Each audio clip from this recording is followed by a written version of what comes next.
Hey, how's it going, everybody? My name is Briggs, and this is my dad, Brett, and we're bringing you guys another pellet stove repair video. Today, we're going to be focusing on the Quadra-Fire Castile, and we're going to be replacing the auger motor. But before we do, this is very, very important. Unplug your stove prior to doing any maintenance on your stove at home. And if you feel uncomfortable, call your local service provider. Let's go to the next step. Let's do it.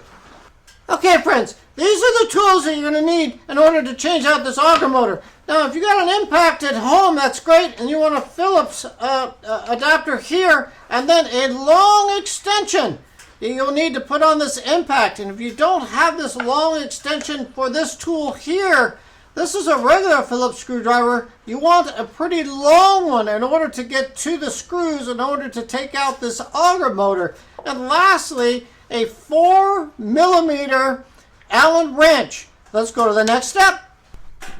All right, let's get to dismantling. So we're going to be focusing on this right side of the Castile. And we're going to go back and tackle these Phillips screws.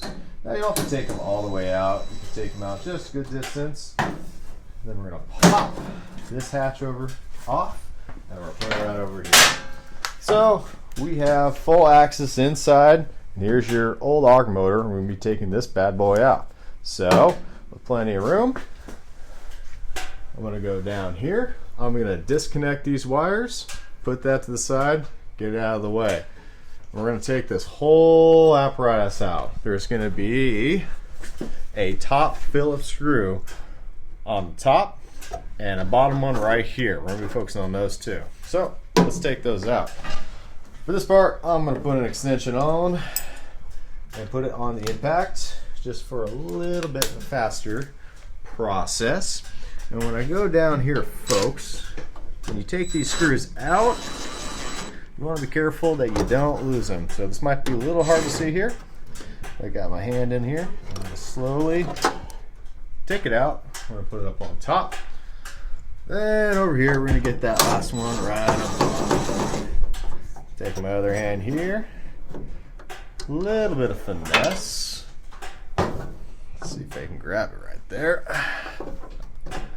And we're going to get that top one out just like that.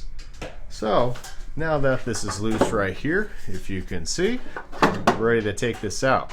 Beforehand, I forgot to mention, you want to make sure your hopper is completely empty, or as empty as you can. Save as many pellets as you can, and then vacuum out the rest. And it'll make this part a lot easier down here. So when we take this out, with not too many pellets in, you might get a little bit that fall out. But when you're taking this out, you can see it kind of hits right here. You want to gently go out like this. I'm gonna have to use two hands for this. And that auger shaft might bend a little bit, which is okay because this is a corkscrew one, not a solid one. So you can see how flexible that is. But here we are, and we're ready to start replacing the next scene. Okay, let's start putting your new auger motor on your apparatus here. So what we're gonna do, there's gonna be 4 Phillips screws on each one of these corners. So we're gonna take our handy tool and we're gonna slowly go around and collect all those. I'll do that one a little short. Just as so. Put it to the side, going over, and just working your way around. And just like all tools and stuff, just make sure, careful not to strip these screws. Usually when you buy a new auger motor, they'll come with a new set. So if worst comes to worst happen, and you need a new one, you'll have one on hand. When we have all those screws out, you can now see this is pretty free moving. So I want to direct your attention in this area right here. When I turn this, right there, this is the screw we're going to be focusing on right here. That holds the motor to the shaft. We're going to be undoing that screw right there. I'm going to set this down for a second. I'm going to change out my bits. I'm going to get that 4mm size Allen bit. I'm going to go into here. I'm going to go for this side right there. And you see how that auger motor just got loosened? I want to loosen that. Don't take it all the way. If you do, you can put it back, but if you do take it all the way, you run the risk of losing that. If you lose that, not a good day. So this loose being right here, We can slide that out. This auger motor, this one's done. We're going to grab your new one right here, and essentially we're going to be working backwards. Before we do, I want to focus on one thing here. You see on this shaft of the auger motor, it's not completely round all around. You're going to have this flat spot. This is a very critical part. You want to make sure this flat spot aligns with this Allen screw right here. If you miss it, your auger motor is not going to work the best, and or you'll have a problem down the future, and it might be grinding some metal. So it's imperative that you make sure these align up. So with this flat spot and that Allen screw, we're going to make sure we have that. Hold it right there. We're going to take this guy, go a little slow right there. That's holding on good, and then we're just going to do a little bit tighten right there. That is good. Make sure you don't tighten it too much with the impact, or you might start stripping those threads. Not a good day. I'm going to set that down right there. That is tight.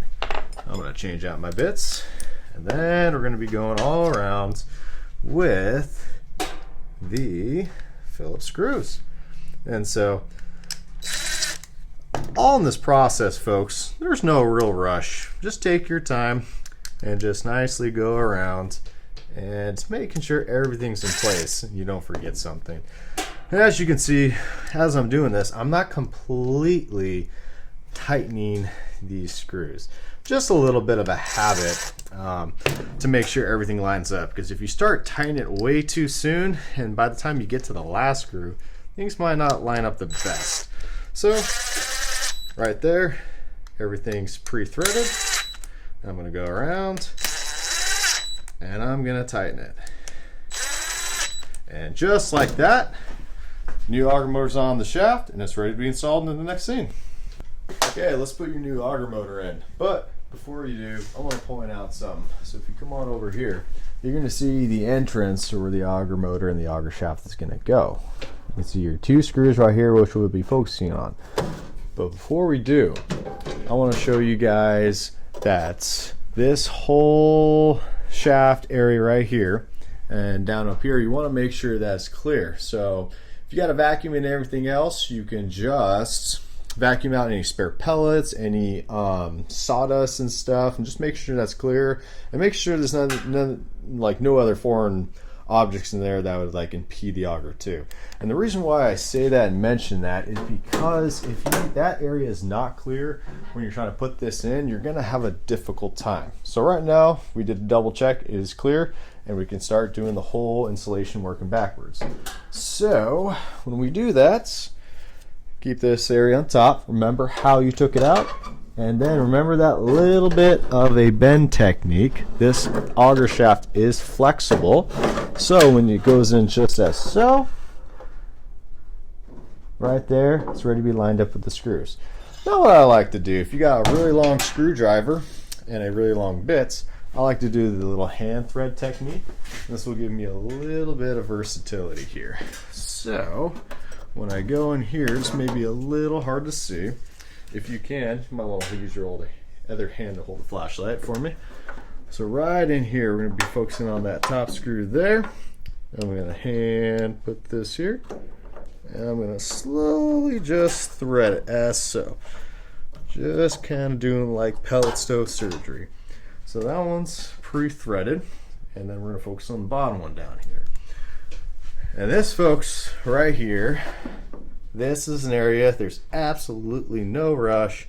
Just take your time, have patience for sure, and just slowly go at it. We just want to make sure that's in. Let's see if it's our friend. There we go, that's a little better right there.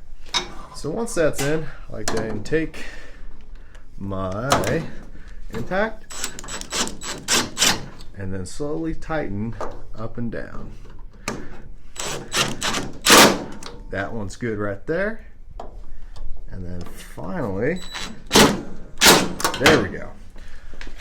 We're gonna do a double check, make sure there's no looseness right here. It's pretty solid. I'll grab this flashlight, put it right here, and there you go. It is installed. Now, don't forget to hook up the wirings because if there's no connection right there, no matter how new or good that auger motor is, you will get no function. Make sure that it's out of the way. And right there, one last step is finally, we're going to put the panel back on. So just showing you guys the whole process right here. There's many parts moving around, but like I said, just taking your time and just having, again, our favorite word, which is what, Dad? Patience. Patience. Your pellet stove installation will be just fine. And just right there, folks, auger motor's replaced. Thanks, guys. Please remember to like, share, and subscribe. It always really helps us out, and we really appreciate it. You know, thanks for viewing in, everybody, and hopefully this repair video has been advantageous to you and your family. More important, save your family some money during these tough times. See us on the next video. We got some cool gear coming your way, and we're really, really excited. Thanks again. Thanks.